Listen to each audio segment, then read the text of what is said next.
Javon,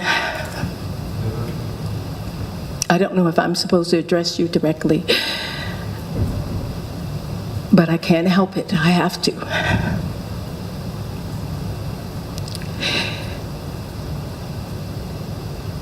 I really don't want what's happening to you to be happening. But I cannot change what has happened to you nor my son. I promise you he would never have harmed you. And he would have given you everything if you just asked. And you're not by yourself. Those who were with you is just as guilty. So don't think that you are the only one. And he would have given you everything he had if he had just asked. But I know him well enough, because I raised him and all my children, to have the Islamic way of living their lives. So to honor him, I'm here, and I am offering my family to help you and those who were with you to see a better way of life. You're going to a place where they're going to control you, but you will also have an opportunity to take classes and to learn and to get an education and to get training to feed yourself and maybe help your mother when you come out. And I would like to, my family would like very much to be a part of your seeing a better way of life so that this does not repeat itself. This is what my son would have done with you. So I must honor his way because I taught him that way. So I hope you will at least consider allowing my family to be a part of your life now, but in a better way, because I will always be a part of your life. Any life that you take is not just one life. It is all that is connected to that life. And they will always be a part of you. They will always remember you, and I promise you, you will remember. So rather than have you go through more agony in the future, consider allowing our family to come visit you, to work with you, to help improve your education, to make sure that you have a skill that when you come out, you can feed yourself and you never have to walk this path again.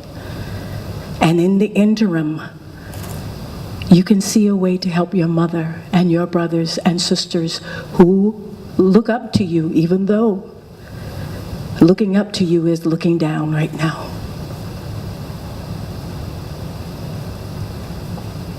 I wasn't sure what I was going to say, but I don't hate you. I can't hate you. It's not our way. Showing rahmah, mercy, that is our way. And you were a baby, and you are still a child who need help. So at least consider allowing me to write to you, allowing me to come visit you, help you with understanding.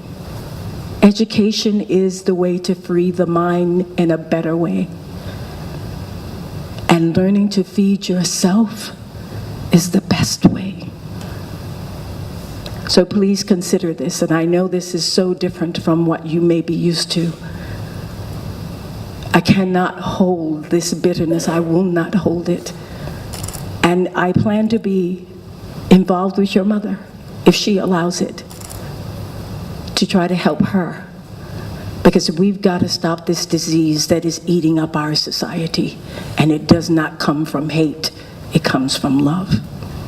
You cannot cure it without it.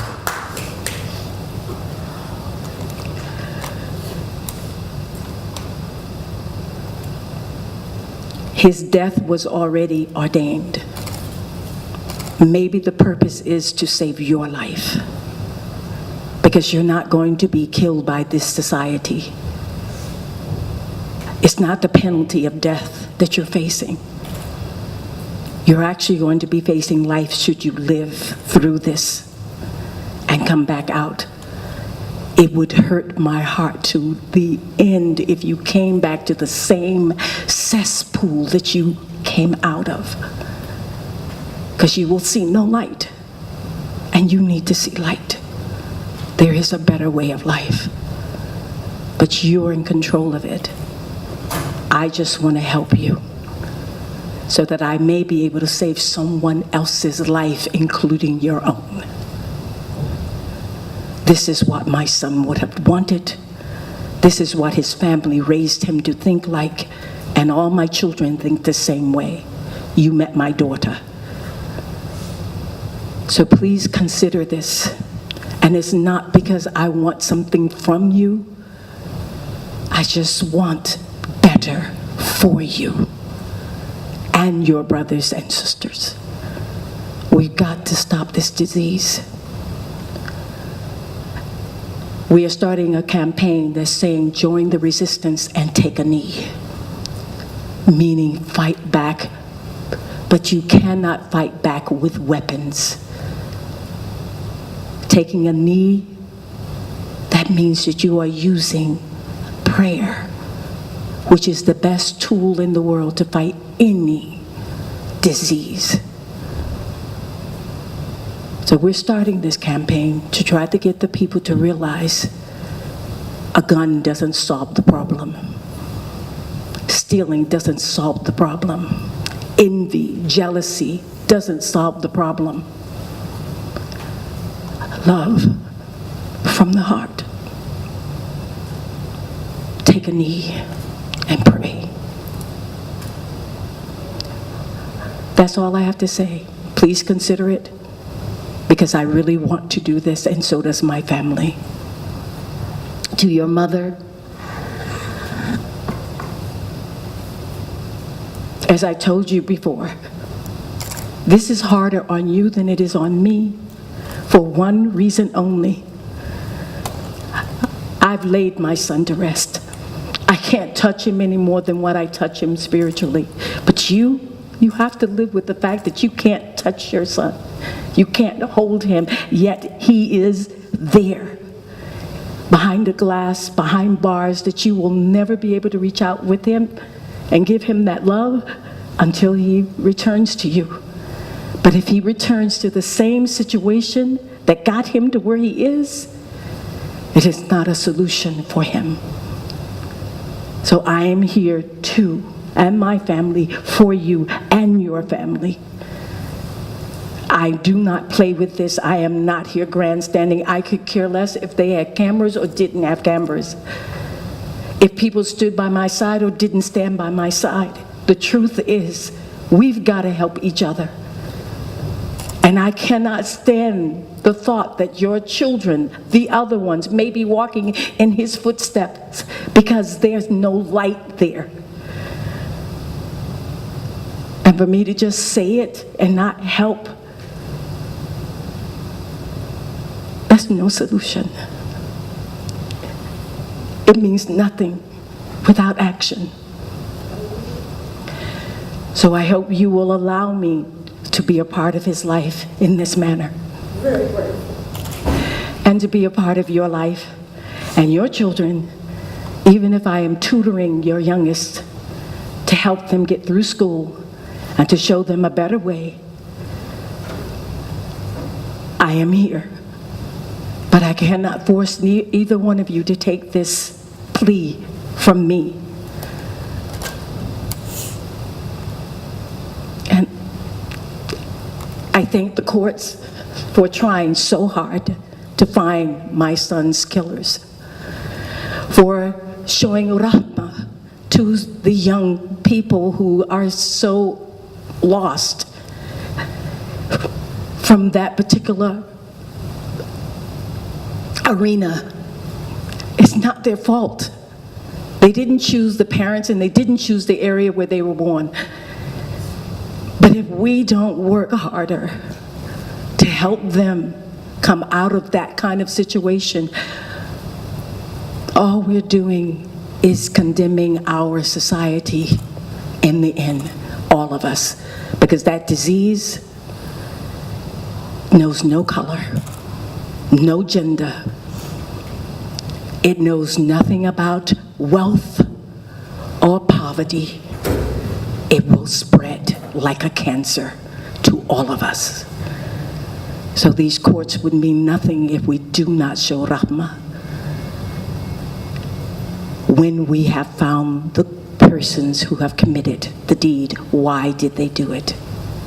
So I really thank this court for showing the due diligence and the people with it to bring them to court, and then realizing the conditions and showing rahmah, mercy. I hope that the court can see fit to inspire him to take those courses in the penal system that they've talked to me about. I will be by his side every day if he wants it, helping him study, helping him understand, and I really want him to have a trade, not licensing or going out and picking up trash. That's not a trade. He needs to know how to feed himself. And then maybe we can start really killing this disease that is facing us with our youth, who is our future. Tasharafna bi ma'rifmatik. It has been my honor and my pleasure to meet you, Madam Judge. And don't you change. You have made me very proud to see that you use your weight in a balanced and just way. May it always be so, and may you always be protected.